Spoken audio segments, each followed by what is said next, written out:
waxaana bilaaban doona kacaanka qorista lahjadaha Soomaaliyeed iyo diidista kuwa la isku khasbo tiri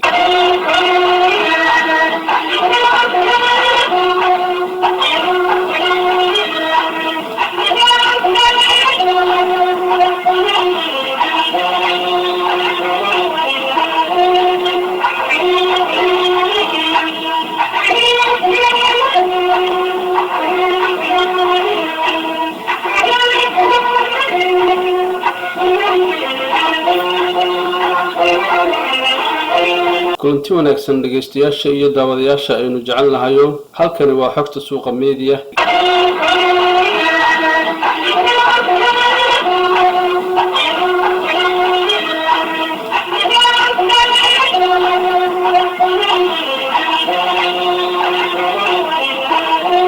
dhageystayaal iyo daawadayaal ku soo dhawaada barnaamijkeeni gaarka ah oo aan uga hadlaynay qodob doodo badan ka dhaxdheliyay baraha bulshada qodobkaas oo ahaa luqadaha rasmiga ee ay leedahay dowladda federaalka Soomaaliya cutubka 5aad ee dastuurka kumeelgaarka Jamhuuriyadda Federaalka Soomaaliya waxa ku qoran afafka rasmiga ah ee Jamhuuriyadda Federaalka Soomaaliya waa af Soomaali may iyo maxaatiri halkaas waxa ku cad qodob laga dhigay dastuur misna ku tumanaya xuquuqda muwaadiniin kale ay leeyihiin isla markaana meesha ka saaraya lahjadaha kale ay ku hadlaan in uusan Soomaali ahayn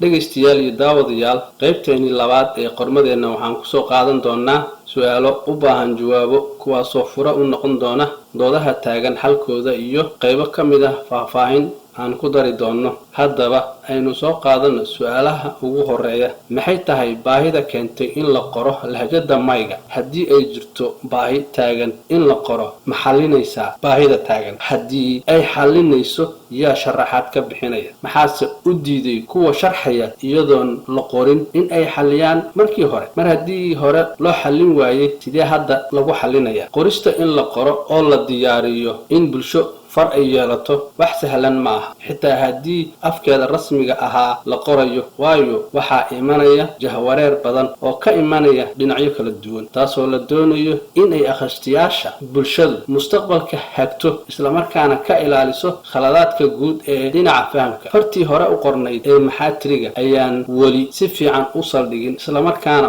u baahan eray bixino kala duwan kuwaasoo isugu jira kuwa bulshada ay curiso kuwa hore u jiray iyo kuwa dibadda ka imanaya oo u baahan in la tarjumo sida kuwa caafimaadka xisaabta qalabka kala duwan daawooyinka shuruucda iyo wixii la mid ah dhammaan arrimahaasi iyo kuwa kale oo badan waxay u baahan yihiin dhaqaalo aqoon iyo u diyaargarow dhinac kasta ah haddaba dowladda Soomaaliya ee xilligan aynu joogno awood ma u leedahay in ay mashruucaasi waqti kooban ku dhamayso waayo mar haddii baarlamaanka uu ansixiyo isla markaana dastuurkii lagu qoro waxa imanaya in la fuliyo qodobkaas dastuuriga ah iyadoo taasi ay jirto waxa hore u jiray mid aan dhamaystirnayn una baahan in la baahitiro maadaama wax badan oo diyaarsan ay leedahay halkaas waxa ka dhalanaya isku dhacyo labada lahjadood horumarintooda iyo mashaariicdii waxaana ka dhalanaya rajabeel inta aan la gaarin u gudbinta bulshada taasina waxay u baahan tahay xal qorshaha dhaqaale ee lagu horumarinayo labadan lahjadood qiime intee la-eg ayay ku kici karaan faa'iido intee la-eg buu u leeyahay qaranka Soomaaliyeed in la qoro labadan lahjadood ee isduqaynaya guuro intee la-eg ayaa laga filan karaa mustaqbalka horumarintooda cutubka 5aad ee dastuurka kumeelgaarka waxaa ku qoran afafka rasmiga ah ee Jamhuuriyadda Federaalka Soomaaliya waa af Soomaali may iyo maxaatiri halkaas waxaa ku cad qodob laga dhigay dastuur misna ku tumanaya xuquuqda muwaadiniin kale ay leeyihiin isla markaana meesha ka saaraya lahjadaha kale ay ku hadlaan in uusan Soomaali ahayn sababtoo ah waxaa jira afaf kale oo badan ama hadda lahjad ahaan u sharciyeysan sida waxaa jira aftunni oo noqon kara luqad rasmi ah oo u baahan qaramayn kaliya isla markaana leh bahwadaag adag oo uu la leeyahay dowladaha gobolka ayna ku hadlaan malaayiin ku nool bariga Afrika waana muhiim in gaar ah lagu eego horumarinta afkaas waayo wuxuu bahwadaag leeyahay sawaaxiliga qofka yaqaan sawaaxiliga iyo qofka aftuni yaqaan way isfahmayaan haddana way kala duwan yihiin tan kale aftunigu waxa uu leeyahay faa'iidooyin badan haddii ay hormariso dowladda Soomaaliya maadaama ay ku biirtay ururka bulshada bariga Afrika waxa uu faa'iido dhinacyo kala duwan u keenaya qaranka Soomaaliya balse lahjadan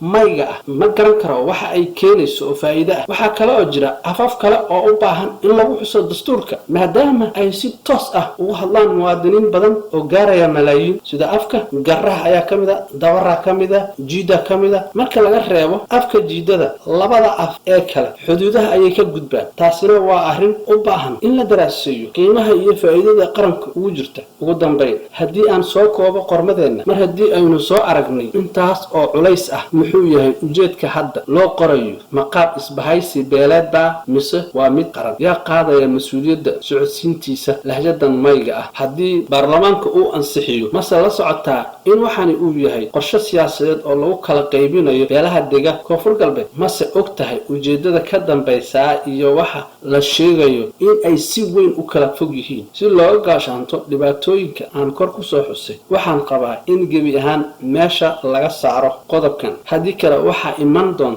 su'aalooyin ka waaweyn kuwa hadda muuqda waxaana bilaaban doona kacaanka qorista lahjadaha Soomaaliyeed iyo diidista kuwa la isku khasbo taasoo caqabad weyn ku noqon doonta tacliinta Soomaaliyeed iyo jiilasha soo socda waxaana iman doona taariikh isqormisa Maxamed Macalin Ismaan Olman Minnesota USA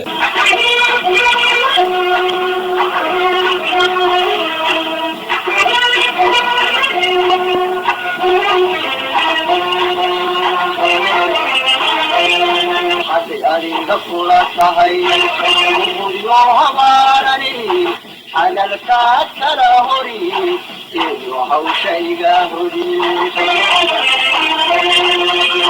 حظي أبي غفلة هاي يروحوا بارني على الكاتر هوري يروحوا شيقا هوري ورودنا راها غوضي ورودنا راها غوضي كان فوقالي وحده ريادني ورودنا راها غوضي ورودنا راها غوضي كان فوقالي وحده ريادني حيث كي علي